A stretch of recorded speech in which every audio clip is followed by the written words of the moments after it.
Good morning बच्चों। आज मैं आप लोगों को हिंदी व्याकरण के पाठ 2 वर्ण विचार के प्रश्नोत्तर को बताने जा रही हूँ। इससे पहले मैंने आप लोगों को पूरे पाठ के बारे में जानकारी दी थी। जो पाठ में होता है अक्सर प्रश्न वही बनता है। आज वर्ण विचार के प्रश्न उत्तर को देखिए आप लोग। वर्ण किसे कहते हैं? वर्ण के कितने भेद होते हैं? वर्ण किसे कहते हैं? वर्ण के कितने भेद होते हैं? इसका उत्तर इस प्रकार होगा। वर्ण भाषा की लघुत्तम इकाई है जिसे खंडों में विभाजित नहीं किया जा सकता। अ से ज्ञ तक सभी वर्ण हैं। वह छोटे से छोटा ध्वनि चिन्ह जिसके टुकड़े न किए जा सके वर्ण कहलाते हैं। और वर्ण के कितने भेद हैं? तो इसके जो उत्तर हैं वो इस प्रकार होंगे कि वर्ण के 2 भेद हैं, स्वर वर्ण और व्यंजन वर्ण। ये मेरा पहला प्रश्न था। दूसरा देखिए, स्वर वर्ण किसे कहते हैं? स्वर वर्ण के भेदों को परिभाषित करें। पाठ पढ़ने के दौरान हम लोगों ने जाना था कि स्वर वर्ण और व्यंजन वर्ण जो है सो क्या है? वर्ण का भेद है। फिर यहाँ प्रश्न आ रहा है कि स्वर वर्ण किसे कहते हैं? स्वर वर्ण के भेदों को परिभाषित करें। तो इसका उत्तर होगा कि जो वर्ण बिना किसी अन्य वर्ण की सहायता के बोले जा सकते हैं वे स्वर वर्ण कहलाते हैं। जैसे अ, आ, छोटी, बड़ी, छोटी ऊ, बड़ी ऊ, री, ए, ऐ, ओ, औ इत्यादि। अब स्वर वर्ण के भेदों के बारे में प्रश्न है। तो यह स्वर वर्ण के भेद जो है वो है ह्रस्व स्वर। जिन स्वरों के उच्चारण में एक मात्रा का समय लगता है उसे ह्रस्व स्वर कहते हैं। जैसे अ, ई, उ, री। दीर्घ स्वर, जिन स्वरों के उच्चारण में ह्रस्व स्वर से दुगुना समय लगता है उसे दीर्घ स्वर कहते हैं। जैसे आ, बड़ी ई, बड़ी ऊ, ए, ऐ। प्लुत स्वर, जिन स्वरों के उच्चारण में मूल स्वर से लगभग तिगुना समय लगता है उसे प्लुत स्वर कहते हैं। जैसे ओम।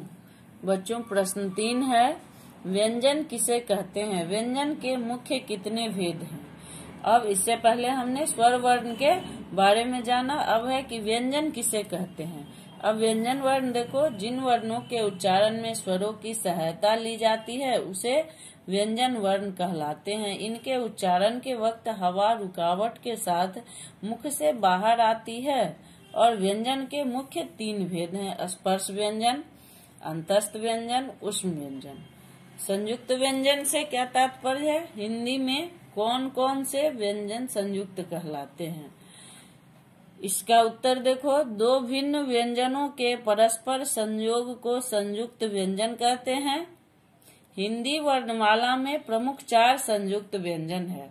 अक्ष, जिसे क, मूर्धन्य स और अ के संयोग से बना है।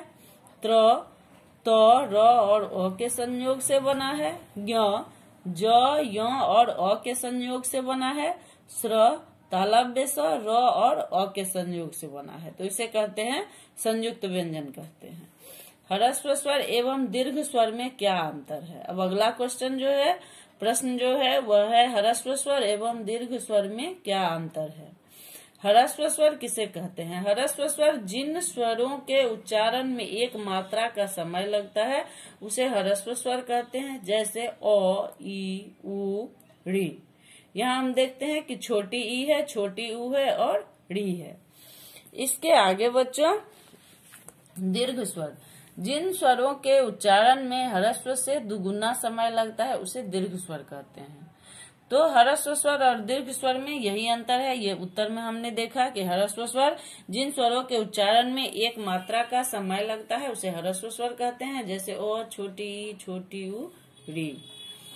यहाँ देखते हैं दीर्घ स्वर, जिन स्वरों के उच्चारण में ह्रस्व से दुगुना समय लगता है उसे दीर्घ स्वर कहते हैं।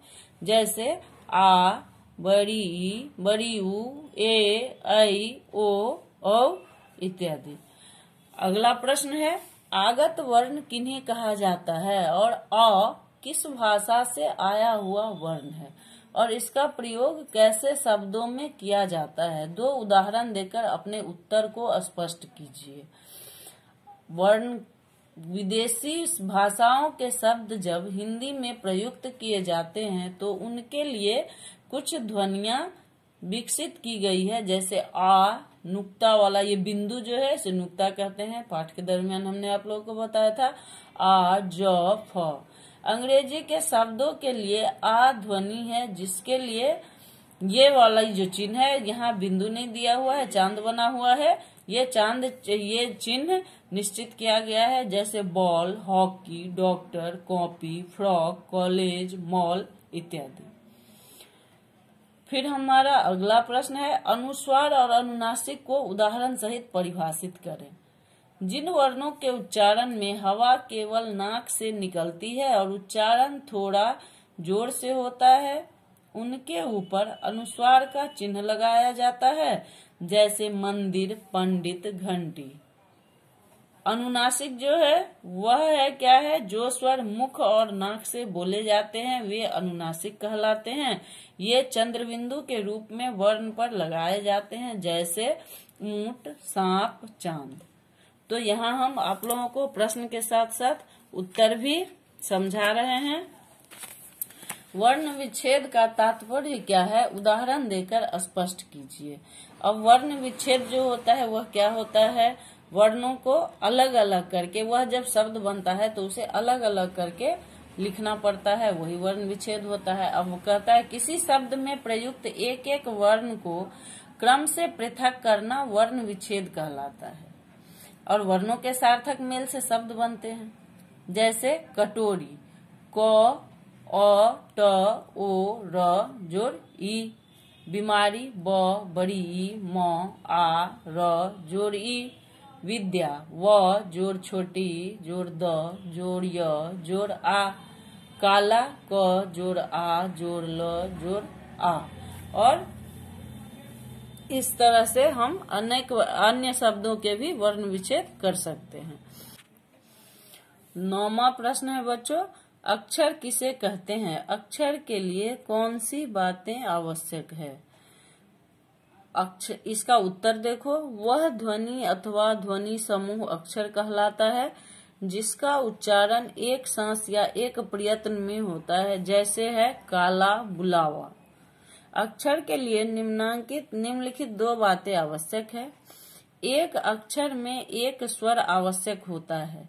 एक या अनेक अक्षरों के संयोग से जो सार्थक इकाई बनती है उसे शब्द कहते हैं। एक अक्षर वाले शब्द हैं जो, जी, जा, ले। 2 अक्षर वाले शब्द हैं काला, चना, आलू। 3 अक्षर वाले शब्द हैं बुलावा, सफलता इत्यादि। यहाँ हमने इसको वर्ण विच्छेद किया है, बुलावा, सफलता इत्यादि। श्वास प्राण की मात्रा के आधार पर व्यंजन वर्णों के कितने भेद हैं समझाएं। अब यहाँ देखो कि श्वास प्राण की मात्रा पर वर्णों के प्राण तत्व की मात्रा के आधार पर व्यंजन के 2 भेद हैं, अल्पप्राण, महाप्राण। अल्पप्राण जिन व्यंजन ध्वनियों के उच्चारण में श्वास वायु कम मात्रा में कमजोर तथा कम वेग से बाहर निकलती है उन्हें अल्प प्राण कहते हैं, जैसे क, ग, व, च, ज, य, ट, ड, न, त, द, न, प, ब, म, य, र, ल, व। और महाप्राण जो है वह जिन व्यंजनों के उच्चारण से श्वास में वायु अधिक मात्रा में अधिक वेग से बाहर निकलती है उन्हें महाप्राण कहते हैं, जैसे ख, ज, द, झ, ठ, ढ, ढ, ध, ध, फ, भ, तालव्य स, मूर्धन्य स, दंत स, ह। तो बच्चों यह था आप लोगों का वर्ण विचार से संबंधित प्रश्न और उत्तर। धन्यवाद।